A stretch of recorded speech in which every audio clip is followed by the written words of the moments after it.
Assalamualaikum warahmatullahi wabarakatuh. Alhamdulillahi rabbil alamin. Puji syukur kehadirat Allah subhanahu wa ta'ala.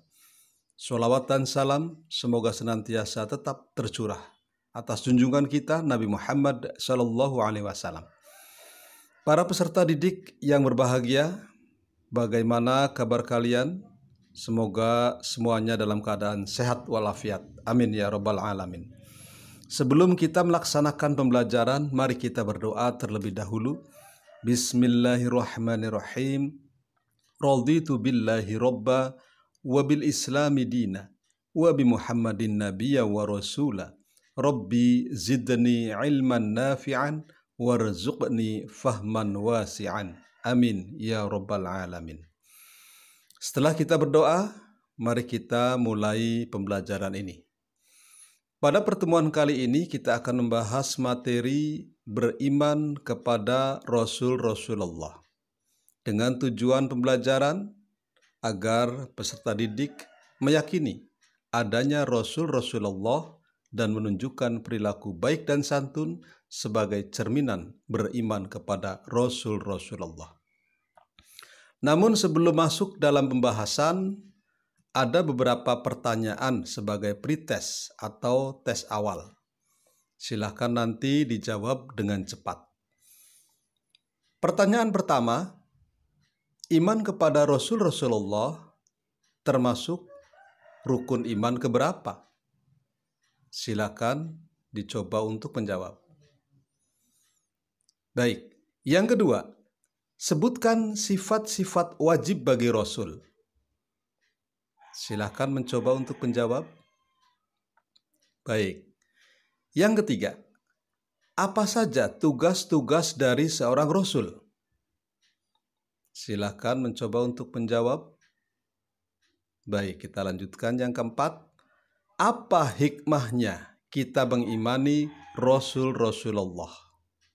Silakan mencoba untuk menjawab.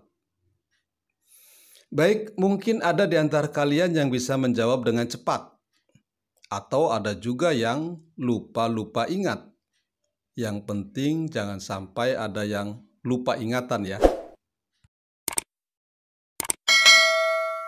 Para siswa dan siswi sekalian, Allah subhanahu wa ta'ala menerangkan dalam Quran surat An-Nisa ayat 136 dan Quran Surat Al-An'am ayat 48 yang berkaitan dengan keimanan kepada Rasul-Rasulullah. Mari kita bertadarus sejenak.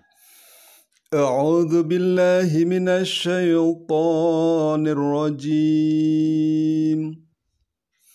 Bismillahirrahmanirrahim. Ya ayyuhalladzina amanu aminu billahi wa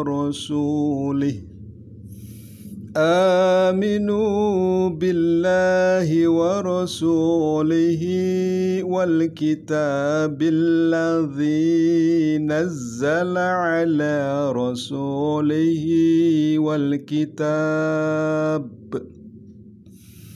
الذي نزل على رسوله والكتاب الذي أنزل من قبل ومن يكفر بالله وملائكته وكتبه ورسله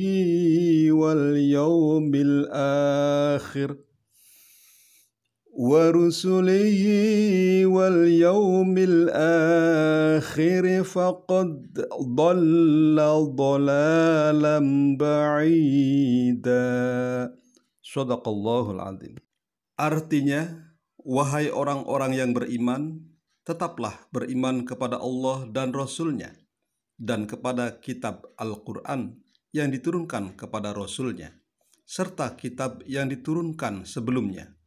Barang siapa ingkar kepada Allah, malaikat-malaikatnya, kitab-kitabnya, rasul-rasulnya, dan hari kemudian, maka sungguh orang itu telah tersesat sangat jauh. Quran Surat An-Nisa ayat 136.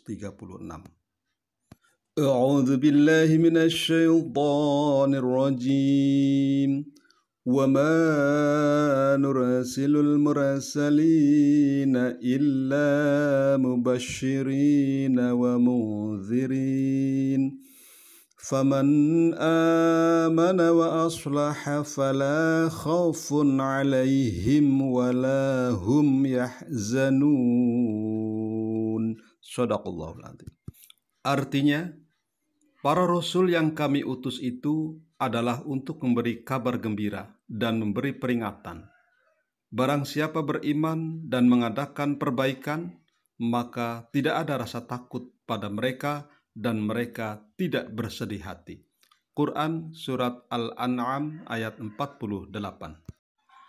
Para siswa dan siswi sekalian, meyakini adanya Rasul-Rasulullah termasuk dalam rukun iman yang keempat. Adapun urutan rukun iman, pertama iman kepada Allah, kedua iman kepada malaikat, ketiga iman kepada kitab-kitab Allah, keempat iman kepada Rasul-Rasulullah, kelima iman kepada hari akhir, dan yang keenam iman kepada adanya qadha dan qadar. Adapun pengertian iman kepada Rasul adalah meyakini bahwa Rasul itu benar-benar utusan Allah Subhanahu wa Ta'ala yang ditugaskan untuk membimbing umatnya ke jalan yang benar agar selamat dunia dan akhirat. Kemudian apa perbedaan Rasul dan Nabi? Kalau Nabi adalah manusia pilihan yang diberi wahyu oleh Allah Subhanahu wa Ta'ala untuk dirinya sendiri dan tidak mempunyai kewajiban untuk menyampaikan kepada umatnya. Sedangkan Rasul adalah manusia pilihan yang diangkat oleh Allah Subhanahu wa Ta'ala sebagai utusan untuk menyampaikan firman-firman-Nya kepada umat manusia agar dijadikan pedoman hidup. Sebagai utusan Allah yang akan membimbing umat manusia, para rasul dibekali dengan sifat-sifat utama dan terhindar dari sifat-sifat tercela. Adapun sifat-sifat bagi Rasul terbagi tiga, yaitu sifat wajib, sifat mustahil, dan sifat jaiz. Yang pertama adalah sifat wajib, yaitu sifat yang pasti ada pada seorang Rasul. Tidak bisa disebut seorang Rasul jika tidak memiliki sifat ini. Yang termasuk sifat wajib bagi Rasul yaitu pertama, siddiq. Rasul selalu benar, baik perkataan maupun perbuatannya. Yang kedua, amanah, selalu dapat dipercaya. Yang ketiga, tabligh, selalu menyampaikan wahyu. Dan yang keempat, faltodah, memiliki kecerdasan yang tinggi. Kemudian sifat yang kedua yaitu sifat mustahil, yaitu sifat yang tidak mungkin ada pada seorang Rasul. Kebalikan dari sifat wajib. Adapun sifat mustahil itu ada 4 juga. Yaitu pertama, kidzib. Mustahil seorang Rasul suka berdusta atau bohong. Yang kedua, khianah. Mustahil seorang Rasul berkhianat. Tidak bisa dipercaya. Yang ketiga, kitman. Mustahil seorang Rasul menyembunyikan kebenaran. Dan yang keempat, baladah. Mustahil seorang Rasul kok bodoh. Kemudian sifat yang ketiga bagi seorang Rasul yaitu sifat jaiz adalah sifat kemanusiaan. Seperti butuh makan, butuh minum, dan lain-lain seperti manusia biasa. Sebelum kita lanjutkan, mari kita bersolawat. Salatullah, salamullah ala Taha Rasulillah, salatullah, salamullah ala Yasin Habibillah. Para siswa dan siswi sekalian, sekarang sampailah kita membahas tentang apa tugas-tugas dari para rasul itu. Tugas para rasul itu pertama menyampaikan risalah dari Allah Subhanahu wa Ta'ala. Yang kedua, mengajak kepada tauhid, mengajak umatnya untuk mengesahkan Allah dan menjauhi perilaku syirik atau menyekutukan Allah. Yang ketiga, memberi kabar gembira kepada orang-orang mukmin dan memberi peringatan kepada orang-orang kafir.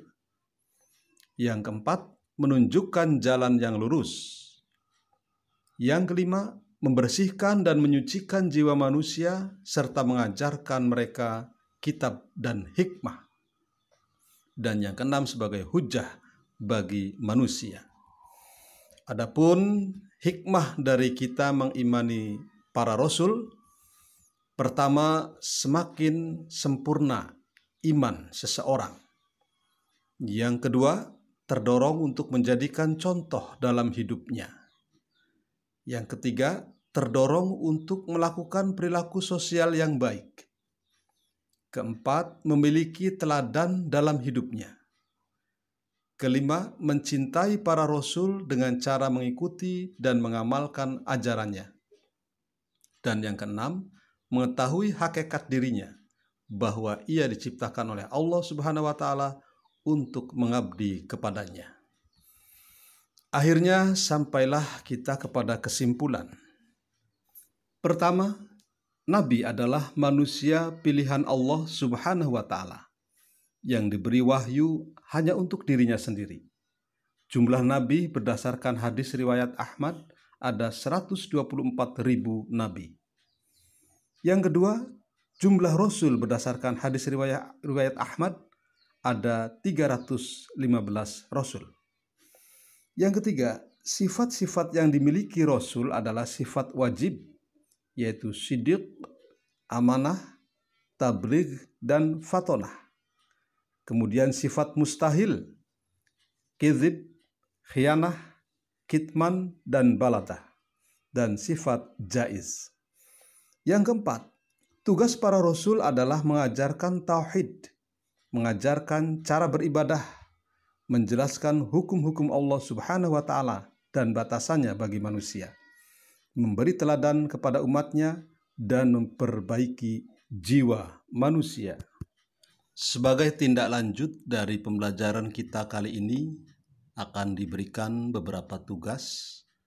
Pertama, hafalkan ayat-ayat di atas, baik lafaz maupun terjemahannya. Yang kedua, coba kuasai kisah salah seorang Rasulullah dari yang 25 Rasul itu. Kemudian yang ketiga, silahkan kuatkan pemahaman tentang iman kepada Rasul-Rasulullah dengan mencari literatur atau sumber yang terkait. Yang keempat, coba kalian cari dengan teliti perilaku-perilaku yang mencerminkan iman kepada Rasul-Rasulullah. Baiklah, sampai di sini dulu pertemuan kita. Berusahalah untuk selalu bersemangat dalam menuntut ilmu dan berupayalah untuk mengamalkan ilmu yang sudah kita peroleh. Mari kita tutup dengan doa. Bismillahirrahmanirrahim. Allahumma arinal haqqa haqqa warzuqna tiba'ah wa arinal batila batila warzuqna tinabah. Subhanakallahumma wa bihamdik, ashhadu an la ilaha illa anta, astaghfiruka wa atubu ilaik. Wassalamualaikum warahmatullahi wabarakatuh.